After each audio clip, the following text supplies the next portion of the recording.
അസ്സലാമു അലൈക്കും വറഹ്മത്തുള്ളാഹി വബറകാതുഹു. ബിസ്മില്ലാ അൽഹംദുലില്ലാ വസ്സലാത്തു വസ്സലാമു അലാ റസൂലില്ലാഹി സ്വല്ലല്ലാഹു അലൈഹി വസല്ലം വ ആലിഹി വസ്വഹ്ബിഹി അജ്മഈൻ. പ്രിയപ്പെട്ട സഹോദരങ്ങളെ, വിശുദ്ധ ഖുർആനിൽ അവസാനമായി ഇറങ്ങിയ ആയത്താണ് വത്തഖൂ യൗമൻ തുർജഊന ഫീഹി ഇലല്ലാഹ്. ഖുർആനിൽ അവസാനം ഇറങ്ങിയ ആയത്താണ് വത്തഖൂ യൗമൻ, ഒരു ദിവസത്തെ നിങ്ങൾ സൂക്ഷിക്കണം. തുർജഊന ഫീഹി ഇലല്ലാഹ്, എന്തെല്ലായത് തുർജഊന ഫീഹി ഇലല്ലാഹ്, ആ ദിവസത്തിൽ നിങ്ങളെ അള്ളാഹുവിലേക്ക് മടക്കപ്പെടും, ഈ ലോകത്ത് നിന്ന് നിങ്ങളെ കൊണ്ടുപോകും. അങ്ങനത്തെ ഒരു ദിവസം നിങ്ങൾ സൂക്ഷിക്കണേ എന്നതാണ് ഖുർആനിൽ അവസാനമായി റസൂലുള്ളാഹി സ്വല്ലല്ലാഹു അലൈഹി വസല്ലമയുടെ വഫാത്തിന്റെ ദിവസങ്ങൾക്ക് മുമ്പ് ഇറങ്ങിയ ആയത്ത്. പ്രിയപ്പെട്ടവരെ, ഇത് നമ്മൾ ആലോചിക്കണം. മയ്യത്ത് കുളിപ്പിച്ചവർ കുളിപ്പിക്കപ്പെടുന്ന ഒരു സന്ദർഭം വരാനുണ്ട്. മയ്യത്ത് ചുമന്നു കൊണ്ടുപോയവർ ചുമക്കപ്പെടുന്ന ഒരു കാലം. മയ്യത്ത് കഫൻ ചെയ്തവർ കഫൻ ചെയ്യപ്പെടുന്ന ഒരു സന്ദർഭം. കബറടക്കിയ ആളുകൾ കബറടക്കപ്പെടുന്ന ഒരു സന്ദർഭം. ഇത് നമുക്ക് ഓരോരുത്തർക്കും വരാനുണ്ട്.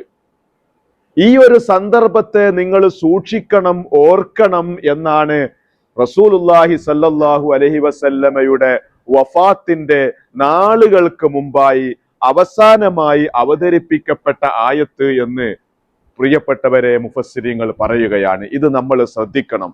നമ്മളെ കൊണ്ടുപോകുന്നത് ഖബറിലേക്കാണ്. ഖബറിലെ അവസ്ഥ എന്താ? അത് ഭീകരമാണ്. അതിനേക്കാൾ നല്ലത് മഹ്ശറയാണ് എന്നൊക്കെ സ്വഹാബത്ത് പലരും അഭിപ്രായപ്പെട്ടിരുന്നു.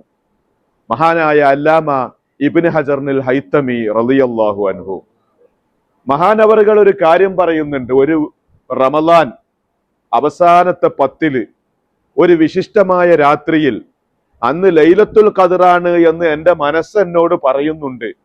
ഞാൻ അങ്ങനെ എൻ്റെ ഉപ്പയുടെ ഖബർ സിയാറത്ത് ചെയ്യാൻ വേണ്ടി പാതിരാക്ക് ഇറങ്ങിയതാണ്. പാതിരാക്ക് ഇറങ്ങിയപ്പോ ഞാൻ എൻ്റെ ഉപ്പാന്റെ ഖബറിന്റെ അടുത്ത് ഇങ്ങനെ നിൽക്കുമ്പോ പരിസരത്തുനിന്ന് വല്ലാത്ത നിലവിളി കേൾക്കുന്നുണ്ട്. ഞാൻ ഓത്തൊക്കെ നിർത്തിയിട്ട് ആ നിലവിളി ശ്രദ്ധിച്ചു. നിലവിളി ശ്രദ്ധിച്ചപ്പോ പരിസരത്തുള്ള മറ്റൊരു ഖബറിൽ നിന്നാണ്. വല്ലാതൊരു പ്രയാസമുണ്ടാക്കി. എൻ്റെ സിയാറത്തിനൊക്കെ അത് വല്ലാതെ ബാധിച്ചു. ഞാൻ വിഷമാവസ്ഥയിലായ ഞാൻ കുറെ സമയം അവിടെ നിന്നു. കുറച്ചു കഴിഞ്ഞപ്പോൾ ഒരാൾ അതിൽ വന്നപ്പോ ഞാൻ ചോദിച്ചു, ഇത് ആരുടെ ഖബറാണ്? അപ്പൊ എനിക്കൊരാളെ പറഞ്ഞു തന്നു. മഹാനായ ഇബ്നു ഹജർ തങ്ങൾ റളിയല്ലാഹു അൻഹു പറയാണ്, നോക്കുമ്പോ അദ്ദേഹത്തെ എനിക്കറിയാം. എൻ്റെ കുട്ടിക്കാലത്ത് ഞാൻ പള്ളിയിൽ വന്നപ്പോൾ ഇദ്ദേഹവും പള്ളിയിൽ ഉണ്ടായിരുന്നു. കൃത്യമായി ജമാഅത്തിൽ പങ്കെടുക്കുന്ന ആള്, എപ്പോഴും മൗനിയായി അധിക സംസാരമൊന്നും ഇല്ലാത്ത ആള്, നല്ല നിലക്ക് നടന്നിരുന്ന മനുഷ്യനാണ് എന്ന് അറിഞ്ഞപ്പോൾ എൻ്റെ അസ്വസ്ഥത വീണ്ടും കൂടിപ്പോയി.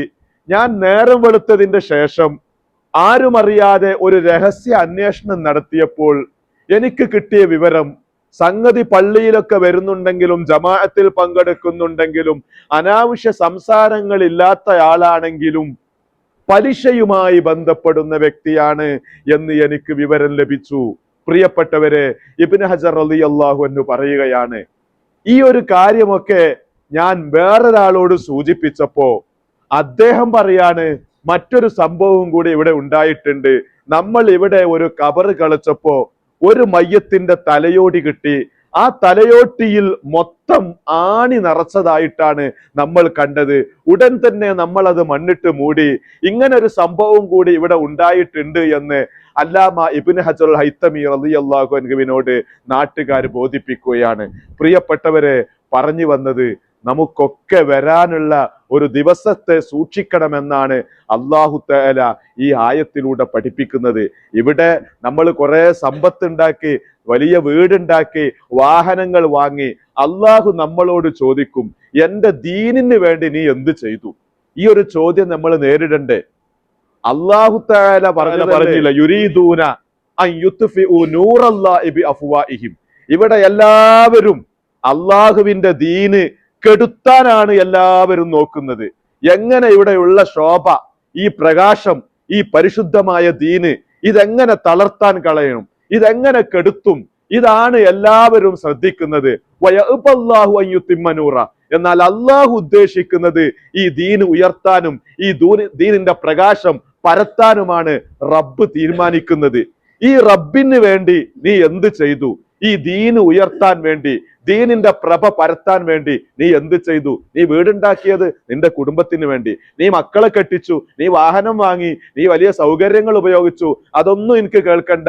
എന്റെ ദീനിന്റെ പ്രഭ പരത്താൻ വേണ്ടി, ദീന് ഉയർത്താൻ വേണ്ടി പ്രവാചകന്മാർ കഷ്ടപ്പെട്ടു, സഹാബത്ത് ജീവൻ കൊടുത്തു, രക്തം കൊടുത്തു, സമ്പത്ത് കൊടുത്തു, ശരീരം കൊടുത്തു. നീ എന്താണ് ദീനിന്റെ ഉയർച്ചയ്ക്ക് വേണ്ടി ചെയ്തത് എന്ന് ചോദിച്ചാൽ നമ്മൾ എന്താണ് സമാധാനം പറയാ? നമ്മൾ നമ്മുടെ ശരീരം കൊടുത്തോ? നമ്മൾ നമ്മുടെ സമ്പത്ത് കൊടുത്തോ? നമ്മൾ നമ്മുടെ സമയം കൊടുത്തോ? അധ്വാനം കൊടുത്തോ പരിശുദ്ധമായ ദീനിന് വേണ്ടി? ഈ ഒരു ചോദ്യം അള്ളാഹുവിന്റെ മുമ്പിൽ നമ്മൾ നേരിടണം.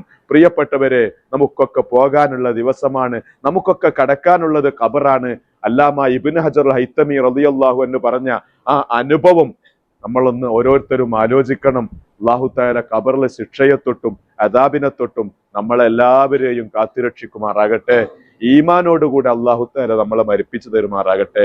നമ്മുടെ ദർസിനെയും നമ്മുടെ ഹിഫ്ളിനെയും നമ്മുടെ പള്ളിയെയും നമ്മുടെ ദീനി സ്ഥാപനങ്ങളെയും ഒക്കെ ഉദാരമായി സഹായിക്കുന്നവർ അല്ലാഹു അവർക്കൊക്കെ മുന്തിയ ജസാ നൽകുമാറാകട്ടെ.